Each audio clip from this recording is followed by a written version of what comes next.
I can't believe we're almost inside. There's a man standing in line at an Apple store right now. He's about to spend over $1,000 on a phone that, on paper, is objectively outperformed by devices that cost half as much. He knows this. He's read the reviews. He's seen the spec comparisons. And yet, as he reaches for his wallet, there isn't even a flicker of doubt in his eyes. This isn't a purchase. It's a ritual. And here's what should terrify you about this moment.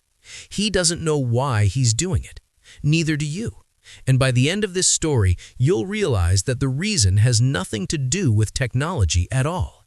It has everything to do with how Apple has quietly rewritten the rules of human desire itself. Let's start with something that might make you uncomfortable. When you chose your smartphone, you thought you were making a choice. You believed you weighed the options, compared the features, and arrived at a logical conclusion. But what if I told you that decision was made long before you ever walked into that store?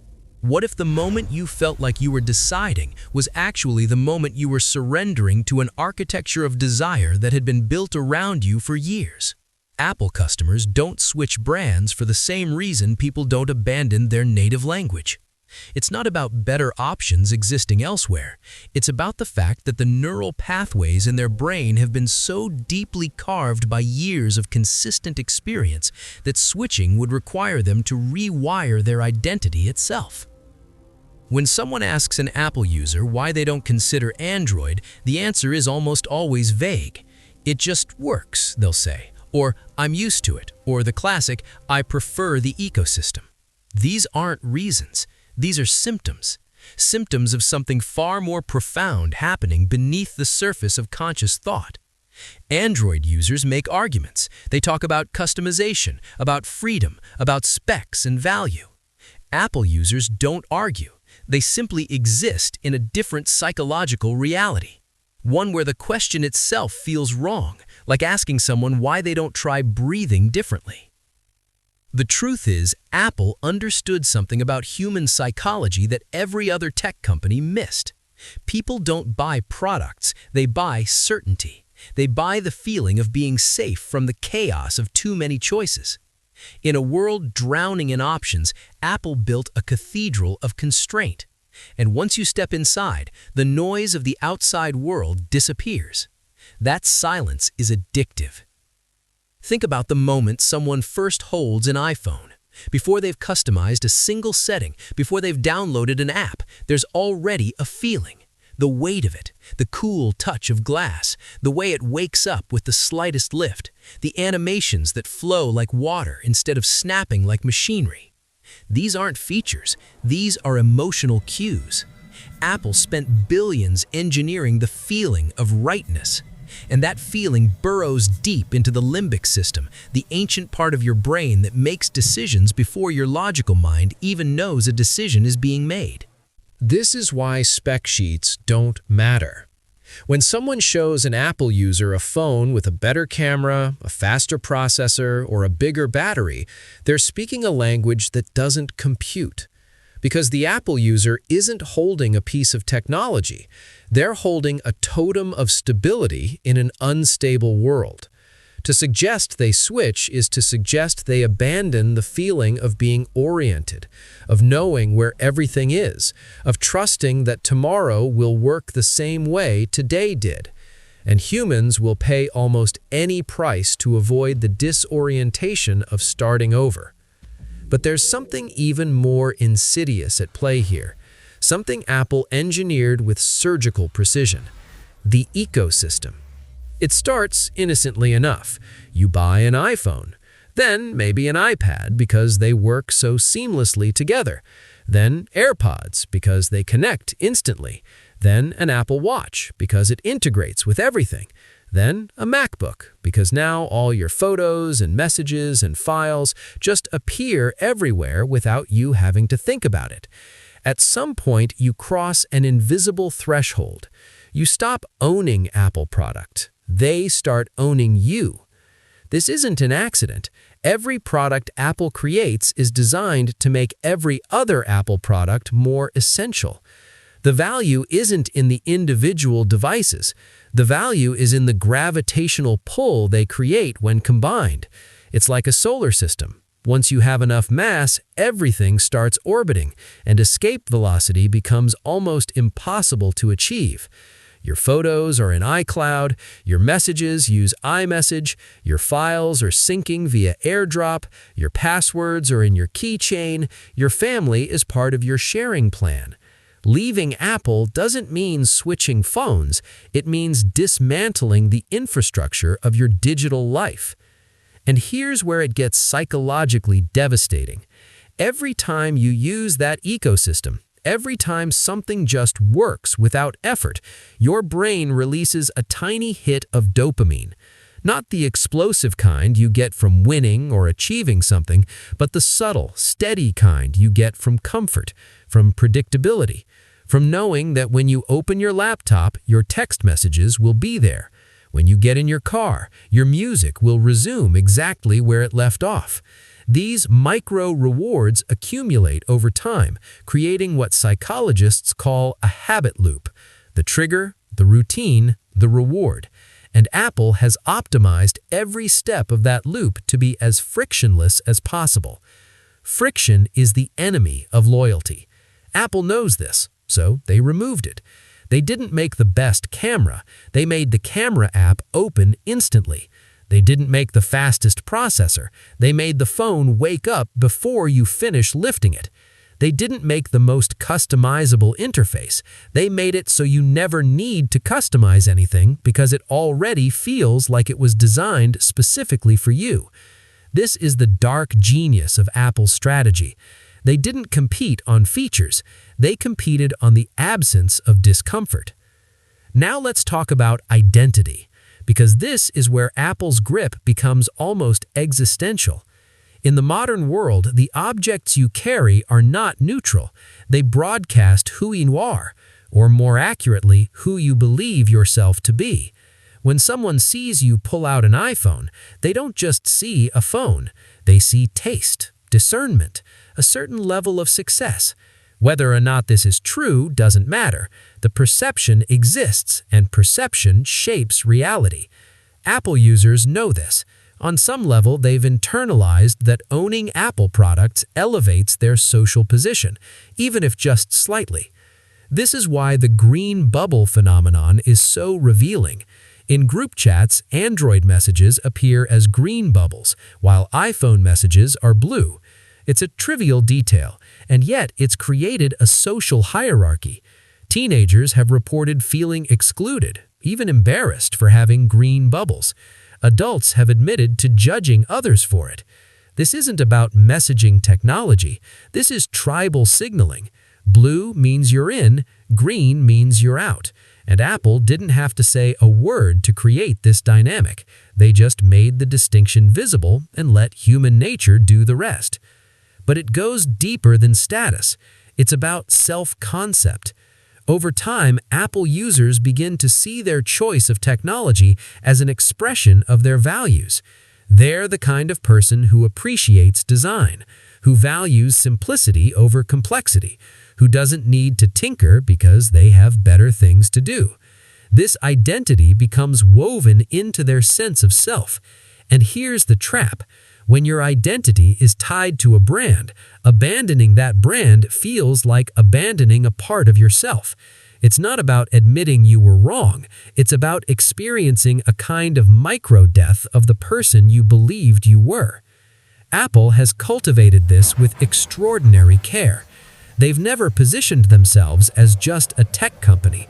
They're a lifestyle, a philosophy, a way of seeing the world. Think different, the old slogan said. Not think differently, think different. As if thinking itself is a category Apple created. And millions of people adopted that frame.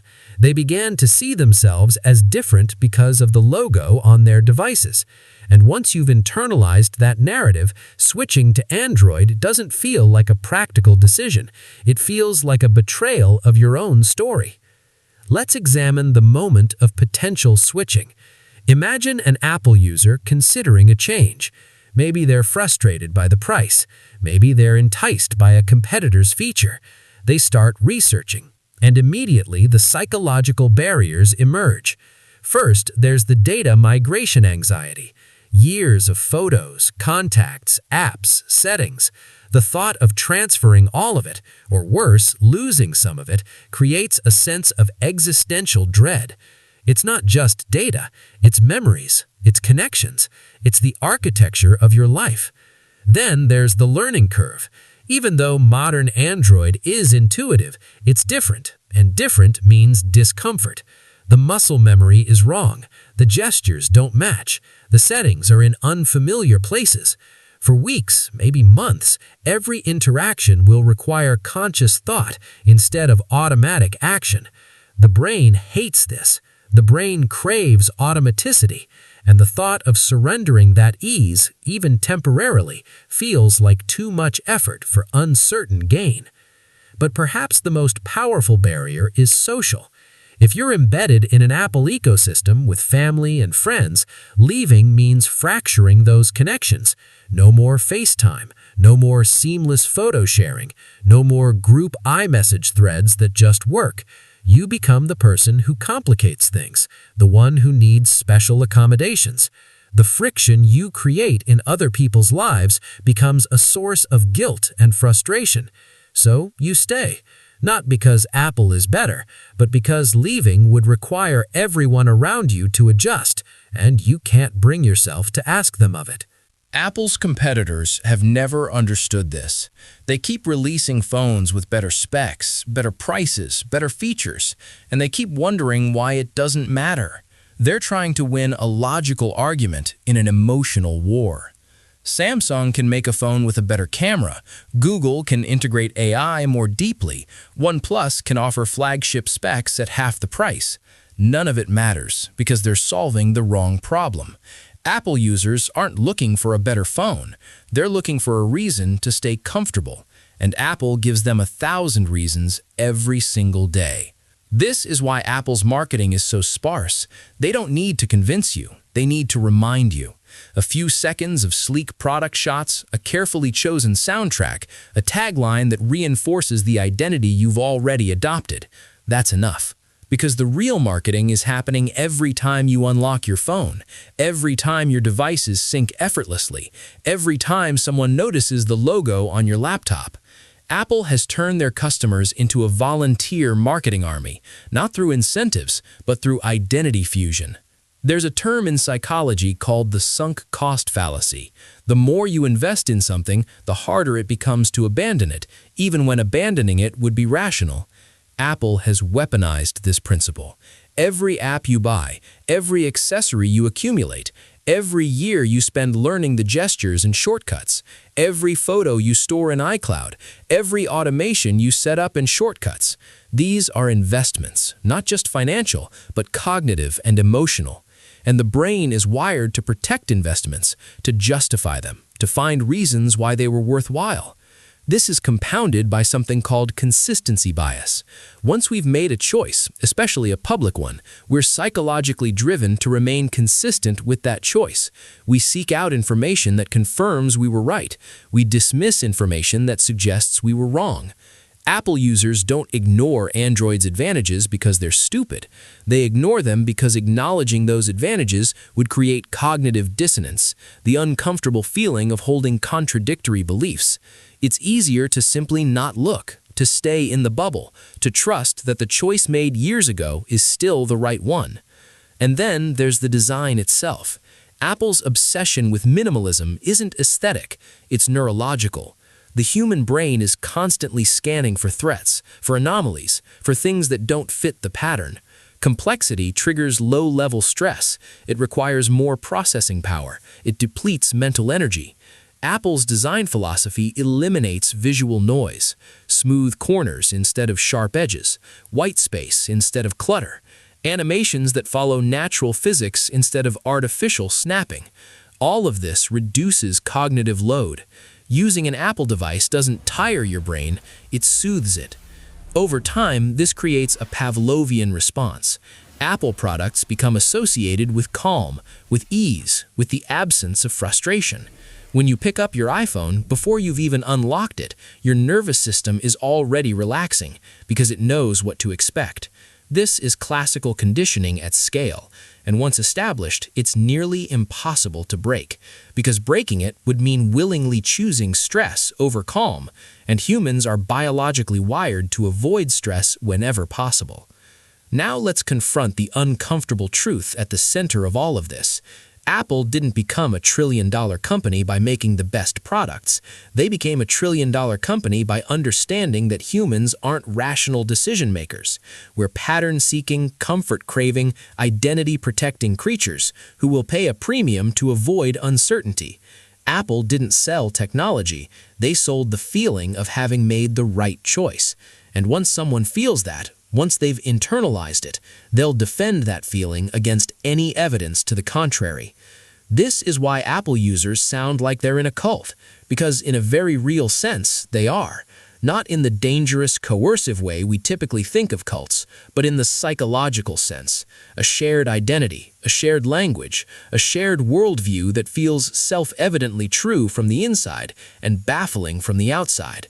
And the brilliant, terrifying thing about this cult is that it requires no leader, no doctrine, no enforcement. It's self-sustaining, because every member reinforces it for every other member simply by continuing to participate.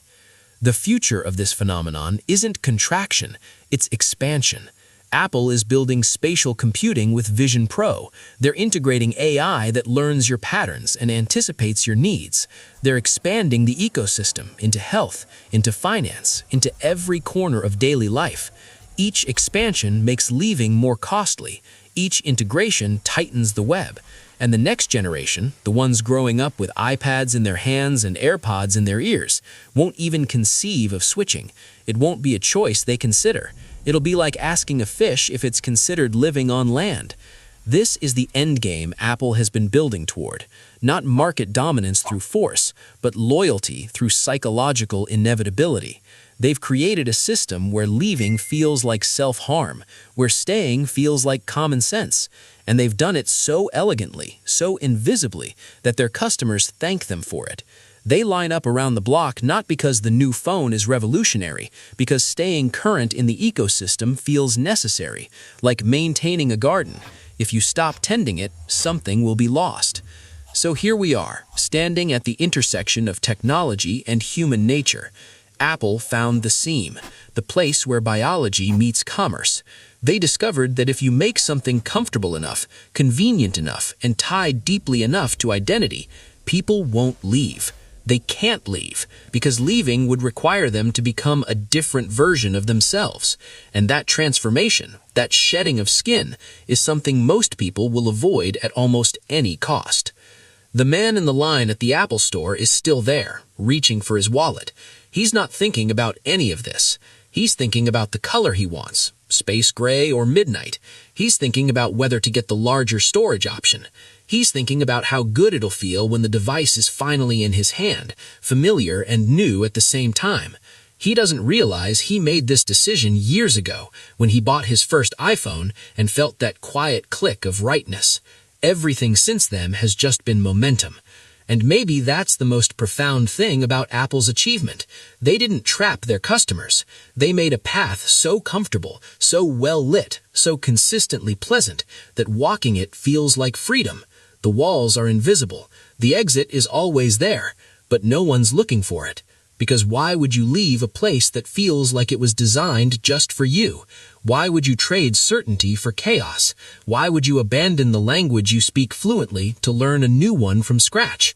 You wouldn't. And that's exactly what Apple knew you wouldn't.